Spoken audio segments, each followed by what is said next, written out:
Ari, acá ya todos descansamos, sobre todo lo que fue ese último partido de la selección argentina y ya obviamente viviendo lo que dejaron estos primeros partidos de octavo de final. Avísame si estás para que hablemos un rato. Estoy, Delphi, claro. Todavía en Miami, en un rato rumbo a Atlanta, porque hay que seguir a la selección, hay que seguir a la escaloneta. Dale, arranquemos nomás. ...104 partidos, 48 selecciones, 3 países, una copa y el mismo sueño. Bienvenidos a Maca, Make Argentina Campeón Again, el podcast diario de Cenital y Posta sobre el Mundial. Desde Estados Unidos, yo, Ariel Senosiaín. Y desde Argentina, yo, Delfina Corti. Bienvenidos al Mundial más grande de la historia. Empecemos. Y la verdad, Delphi, es que pensé que por lo menos a los 90 llegaba. Cuando pasaban los minutos ya en el segundo tiempo y veía que Mbappé no tenía chances, que Olise no tenía chances, que Dembélé no las tenía, dije, Alfaro se sale con las suyas. Increíblemente, como en el Shenga, ¿viste? Una piecita mal ubicada, torpemente ubicada, tiró abajo todo. Yo lo pensé cuando empecé a ver la cara de los franceses. Por momentos fastidiosos, por momentos sonrisas pícaras, ¿no? Diciendo, no tengo que entrar en este juego de Paraguay, tengo que seguir con nuestras armas, tenemos que seguir con nuestras armas, y sin embargo, como decís, no encontraban esos huecos, no podían hacerse de las suyas, incluso no había remates de los protagonistas, como era el caso de Mbappé, como era el caso de Dembélé. Sí, alguno que otro desde afuera lo dijo Alfaro, ¿no? Esos remates de larga distancia, pero no empezaban a encontrar y no aparecían sus figuras, y sin embargo, ahí apareció ese toque, ese VAR sobre todo, como dijo Alfaro, un penal de VAR para que la cosa cambie. Sí, se pasó Diego Gómez en el apuro, ¿no? En el ímpetu por marcar, y lo chocó a Doué y lo hizo Mbappé. Sabes que me dio la sensación que el partido tenía hasta historia contemporánea, ¿no? Porque era el cruce de una potencia, obviamente, frente a un seleccionado que trataba de hacer lo suyo con sus armas, obvio, ¿no? Armas defensivas, estirando lo máximo posible el 0-0, porque era obvio que así un gol no podía llegar a ser. Pero la historia contemporánea de Sudamérica y Paraguay en cuanto a aquella declaración de Mbappé, a cómo se toman en estos pagos esas cuestiones, de saber que verdaderamente el fútbol sudamericano es más difícil que el europeo, aunque el europeo tiene más jerarquía que el sudamericano, por lo menos en algunos lugares, ¿no? Y todo se estragó por un penal, al final de cuentas por un detalle. Creo que Paraguay se va, o mejor dicho, Alfaro se va mejor de lo que llegó al Mundial. Independientemente de que su equipo ayer no atacara, ¿no? No sé, creo que era difícil esperar que atacara. Y que Francia otra vez se anota bien arriba. ¿Viste cómo habló Mbappé? Eso de, se puede decir mierda acá, ¿no? Chiquitito. Dijo, sí. Si tenemos que meter las manos en la mierda, las vamos a meter. Habían también, sobre todo me voy a quedar con otra frase de Mbappé que me gustó, que después del partido, a pesar de esas chicanas constantes, a pesar de ese cruce final con el arquero, con Gil, en donde él no lo saludó, donde Gil quizás le tiró de manera sutil la pelota, ¿no? Como diciendo, bueno, no me saludás, todo bien, pero ya está, ya terminó el partido. Reconoció esto que vos decías del juego, porque muchas veces se critica el juego, sobre todo de los equipos inferiores, de decir, ¿de verdad vas a jugar así, defendiéndote los 90 minutos? Y Mbappé dijo, me parece que está bien, son armas, hay que ganar, cada uno con las suyas. Creo que Mbappé tuvo también esa posibilidad, ¿no? de parar la pelota, sobre todo después del partido, y hacer un análisis correcto, sobre todo, de lo que había sido Paraguay, de lo que había sido Francia, pero también lo tuvo Alfaro, porque él mismo dijo y analizó esto que nosotros hablábamos. Escuchemos. Sabemos que hasta el último instante peleamos, hasta el último instante competimos, hasta el último instante quisimos revertir una historia que se presentó en ese momento del partido adverso. En una jugada que podía pasar, porque Francia tiene las capacidades individuales que pueden resolver lo que a veces el equipo no puede resolver, porque tácticamente no podían resolver. No había manera de que puedan resolver los caminos que tenían cerrados. Eran remates de media distancia, ya estaban empezando a caer en centros. No podían filtrar pelotas, no podían desbordarnos. La capacidad individual de un jugador a veces rescata a un equipo, y creo que eso fue lo que pasó hoy. Una Francia que venía marcando la pauta de manera muy contundente a lo largo de esta Copa. En 16avos de final contra Suecia, el partido duró 60 minutos. Y así todos. Los partidos Francia duraba 60 minutos, porque los otros 30 le restaban. Ahí decía, ¿no? Como un Francia que muchas veces tuvo partidos, sobre todo en este Mundial, que los resolvía en los 60 minutos. No pudo hacerlo así contra Paraguay, pero además no lo pudo hacer a través de su juego, porque en un momento empezó a rematar desde afuera, porque en un momento empezó a tirar centros, y cuando todo parecía que nosotros teníamos quizás la chance, ¿no?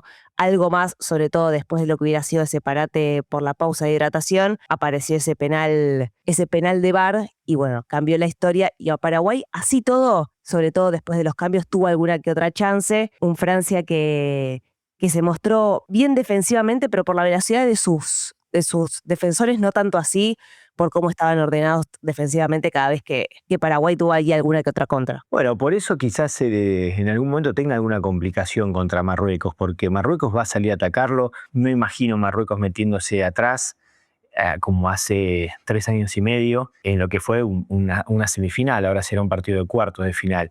Creo que Francia ha potenciado sus virtudes desde Qatar para acá y Marruecos las ha cambiado, ¿no? Y es un buen cuarto finalista Marruecos. Ayer termina llevándose quizás un resultado mucho más holgado de lo que merecía.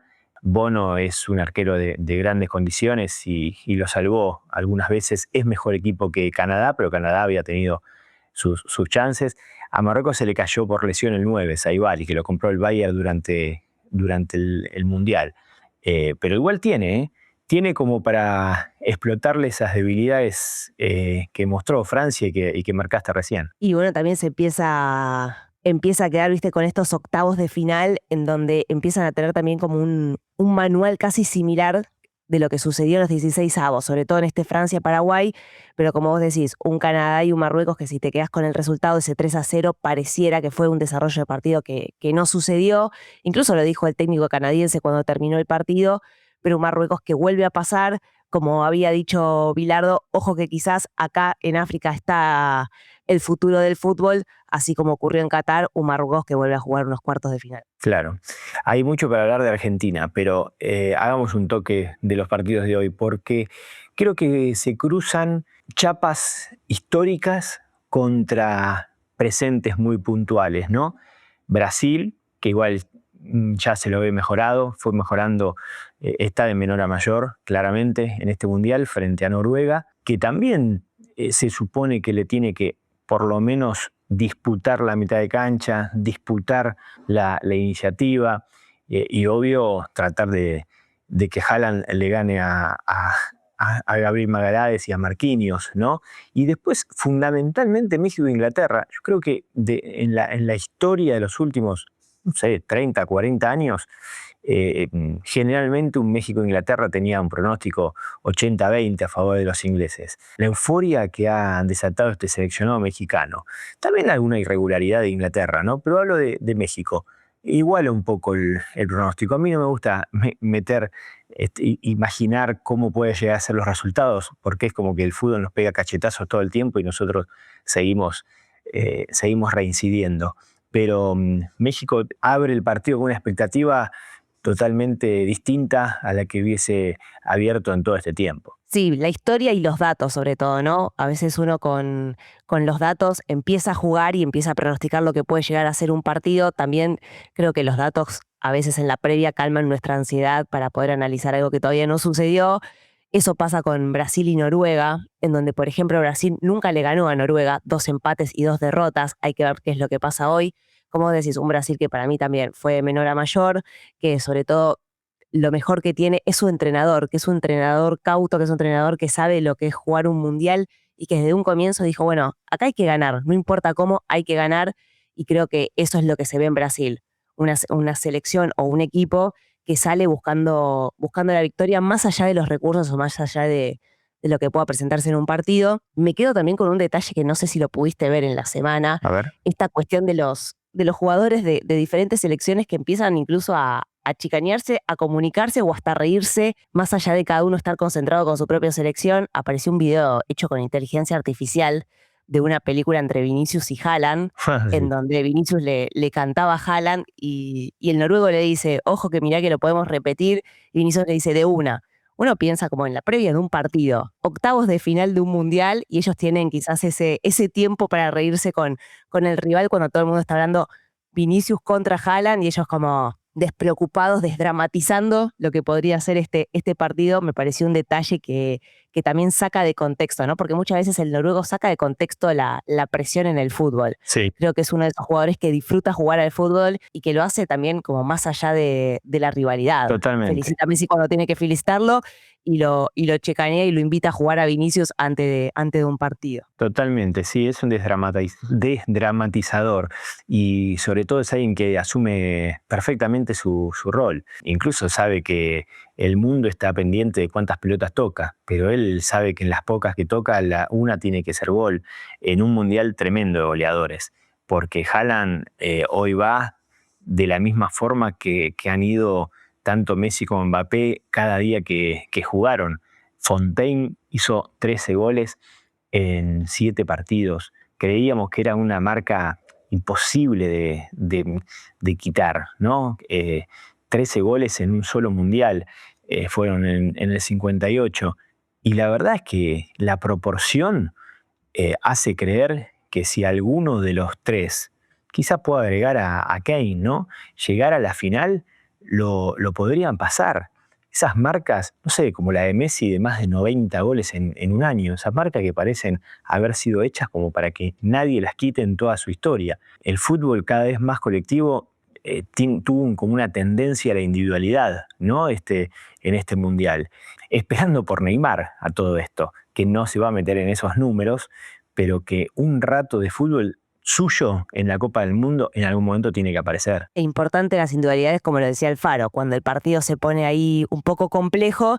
En el caso de Francia apareció la individualidad y hay que ver también, retomo México-Inglaterra, si no aparece también y si no es importante sobre todo la individualidad en Inglaterra, sobre todo teniendo en cuenta que México vuelve a jugar en el Estadio Azteca, que vuelve a jugar frente a su gente, que creo que es el principal potencial también que tiene esta selección, y una Inglaterra que, ojo, vuelve a jugar en un Estadio Azteca después de ¿cuánto? Después de 40 años y todos sabemos Increíble. Lo que pasó en aquella oportunidad. Sí, no sé si tocará en algo a los jugadores. Es otra generación, son 2 de diferencia. Si no se lo recuerdan demasiado, quizás para el futbolista no sea tan importante. Pero en algún lado tiene que haber, ¿no? Los duendes de aquella tarde de junio, que casi mediodía de junio, tienen que aparecer. Bueno, nos sirve para un puente con la selección argentina, porque ayer hablábamos de lo que había sido, como suele decir, es una victoria pírrica, ¿no? Del tendal de las víctimas que había dejado un triunfo hecho en una atmósfera, en un clima tremendo, con temperatura, con humedad, un partido largo, que había mostrado jugadores lesionados o aparentemente lesionados. Verdaderamente fue increíble saber que no hay ninguno lesionado. Y eso tiene una trastienda, Delphi, porque Medina, por ejemplo, que se fue golpeando el suelo desencajado, eso nos llevaba a una aparente lesión muscular, porque cualquiera que tiene una lesión muscular se pierde lo que queda de mundial, sea lo que sea que le quede de mundial y sea cual sea la lesión que tenga. Bueno, no, eran calambres y su malestar era por no poder ayudar al equipo o por no seguir en la cancha, y ni hablarlo de Nico González, que a mí me queda en un momento en el estadio la imagen de que se tiró al suelo, no podía levantarse, y también lo mismo, pegándole el pasto. Solamente se había doblado el tobillo, pero sin lesión. Mirá lo que habrá sido el partido, lo bravo que habrá sido el partido, que parecía que jugadores se perdían el resto de la Copa, y hoy por lo menos, aún con el cansancio a cuestas, porque en las 48 horas aparecen también nuevos dolores, por lo menos se sabe que en el próximo partido van a estar. Es una buena noticia para Scaloni, pero también para todos nosotros que creo recién ahora volvimos a respirar, porque tuvimos un día, sobre todo un fin de semana, un sábado, para poder también recargar energías como los jugadores, porque no son ellos solos los que tuvieron que descansar, creo que nosotros también, por eso también se pudo aprovechar el Mundial desde otro lado, porque hubiera sido distinto quedar afuera ya a esta altura, pero además una selección que siempre nos viene diciendo hay que creer, quizás alguno decía, bueno, hay que creer en quién, en los jugadores, en el técnico, en todo, en el juego. Bueno, no, también hay que creer en la fe, porque esa botellita de agua bendita que empezó a aparecer, sobre todo de Cuti, utilizándola en la cabeza, Licha utilizándola en las piernas, también habla un poco, ¿no?, de lo que es esta selección. Hasta lo último, hasta lo que sí y lo que no, y lo de que quizá. Bueno, esto es lo que cree la escaloneta y creo que también nosotros también empezamos a creer en todo esto. Qué buena historia esa, ¿eh? Qué dupla central, porque Tremendo. Dolina alguna vez lo escribió, ¿no? En la conveniencia de jugar con amigos, en las buenas y en las malas. Y se hicieron muy, muy cercanos. Claro, son de una generación más parecida, son contemporáneos, no tanto con Nicolás Otamendi, que igual por características después se mezcla bien. Pero Romero, Lisandro Martínez, pensá que en el 2030 tranquilamente la dupla pueden ser ellos dos. Algún cambio va a haber y quizás haya más de uno. Entiendo que es un momento como para pensar desde el cuerpo técnico si debe ingresar Leandro Paredes, si Nico González, que tuvo buenos ingresos, puede llegar a hacer lo mismo del minuto inicial. Otra vez la historia del centro delantero y a esta altura lo de lateral por la izquierda, ¿no? Porque Medina, si está bien, el otro día Tagliafico estaba bien y el titular fue Medina. Es decir, son 3-4 puestos que están en duda. No creo que haya más de 4 cambios. Sería demasiado. Sería como un mensaje de que está todo mal o que estuvo todo mal cuando en realidad, y al fin de cuentas, Argentina jugó 4 partidos y ganó los 4. Pero alguna variante yo entiendo que Scaloni va a meter. Yo planteaba ayer, es el momento de Scaloni también. Él tuvo algunas decisiones correctas, ¿no? Como la titularidad de Lisandro, la de Medina, la convocatoria en su momento de Medina.